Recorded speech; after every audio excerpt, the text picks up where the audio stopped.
On this 75th anniversary of the United Nations, I have the awesome honor of introducing today someone who has taken to heart the core principle that this international organization was founded upon: peace. On September 15th, we all witnessed the results of President Trump's vision and perseverance, which brought Israel, the United Arab Emirates, and Bahrain together to sign the historic Abraham Accords that unlock a new era for peace in the Middle East. This new era offers the region and all its people the first new hope for peace in a generation, and the United States invites the Palestinians to seize this opportunity to engage in that spirit. Earlier this month, President Trump also brokered economic normalization between Serbia and Kosovo, a breakthrough that charts a course toward reconciliation for the people in the Balkans, a region that has suffered too much bloodshed. On North Korea, the President's fearless vision has shown remarkable progress. President Trump is the first American president to meet with North Korea's leaders. Americans held captive in North Korea have come home.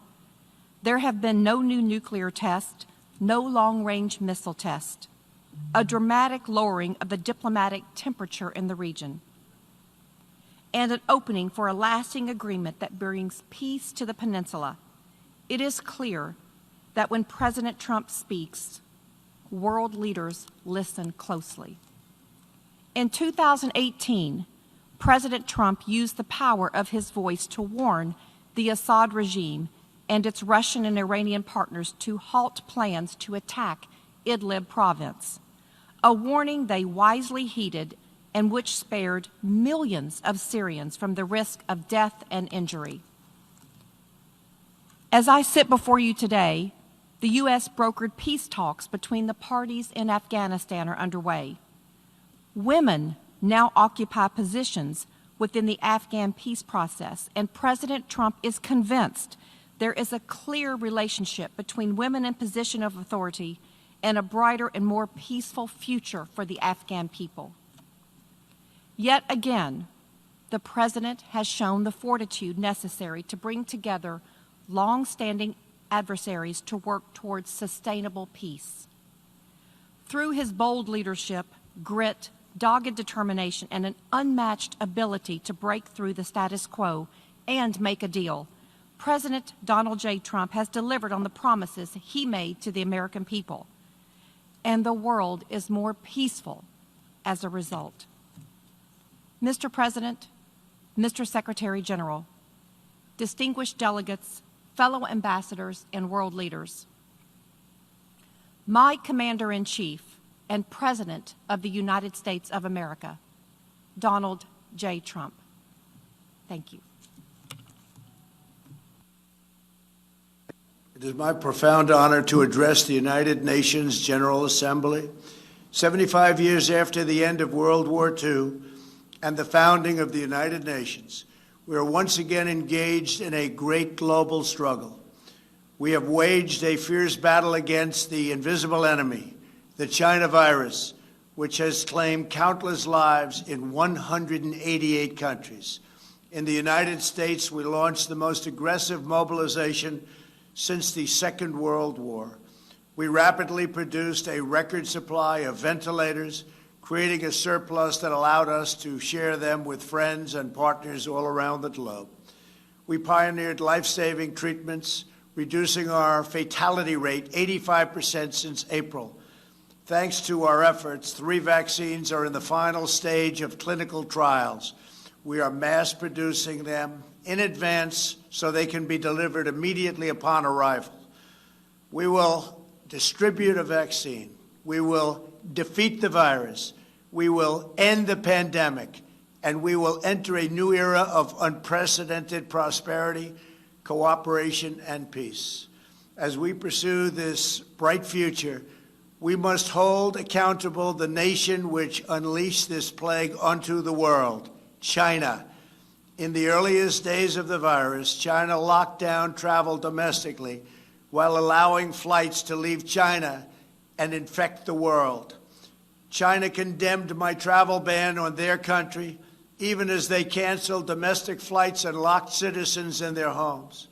The Chinese government and the World Health Organization, which is virtually controlled by China, falsely declared that there was no evidence of human-to-human transmission. Later, they falsely said people without symptoms would not spread the disease.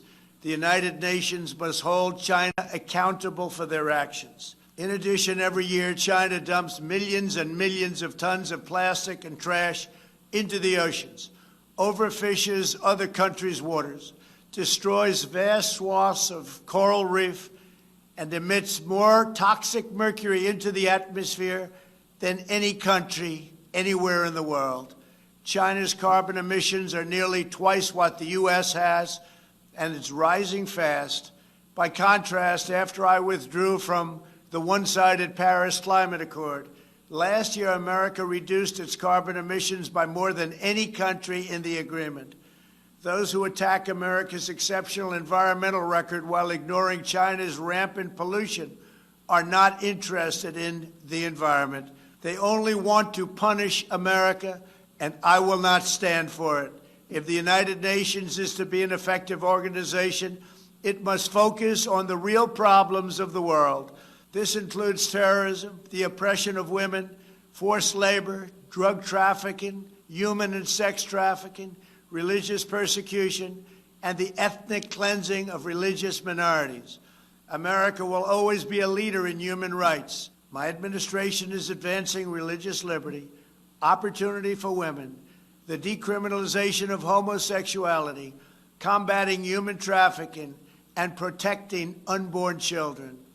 We also know that American prosperity is the bedrock of freedom and security all over the world. In 3 short years, we built the greatest economy in history, and we are quickly doing it again. Our military has increased substantially in size.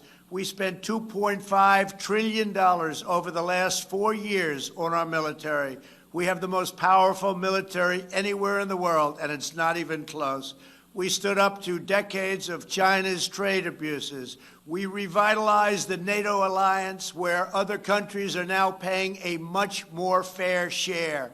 We forged historic partnerships with Mexico, Guatemala, Honduras, and El Salvador to stop human smuggling.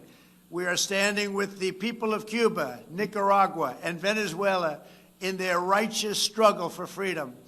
We withdrew from the terrible Iran nuclear deal and imposed crippling sanctions on the world's leading state sponsor of terror. We obliterated the ISIS caliphate 100%, killed its founder and leader, al-Baghdadi, and eliminated the world's top terrorist, Qasem Soleimani. This month we achieved a peace deal between Serbia and Kosovo. We reached a landmark breakthrough with 2 peace deals in the Middle East after decades of no progress. Israel, the United Arab Emirates, and Bahrain all signed a historic peace agreement in the White House, with many other Middle Eastern countries to come. They are coming fast, and they know it's great for them and it's great for the world. These groundbreaking peace deals are the dawn of the new Middle East. By taking a different approach, we have achieved different outcomes, far superior outcomes. We took an approach, and the approach worked. We intend to deliver more peace agreements shortly, and I have never been more optimistic for the future of the region. There is no blood in the sand. Those days are hopefully over. As we speak, the United States is also working to end the war in Afghanistan, and we are bringing our troops home. America is fulfilling our destiny as peacemaker, but it is peace through strength. We are stronger now than ever before. Our weapons are at an advanced level like we've never had before, like, frankly, we've never even thought of having before. And I only pray to God that we never have to use them. For decades, the same tired voices proposed the same failed solutions, pursuing global ambitions at the expense of their own people. But only when you take care of your own citizens will you find a true basis for cooperation. As president, I have rejected the failed approaches of the past, and I am proudly putting America first, just as you should be putting your countries first. That's okay. That's what you should be doing. I am supremely confident that next year, when we gather in person, we will be in the midst of one of the greatest years in our history, and frankly, hopefully, in the history of the world. Thank you. God bless you all. God bless America. And God bless the United Nations. On behalf of the General Assembly, I wish to thank the President of the United States of America for the statement just made. I now give the floor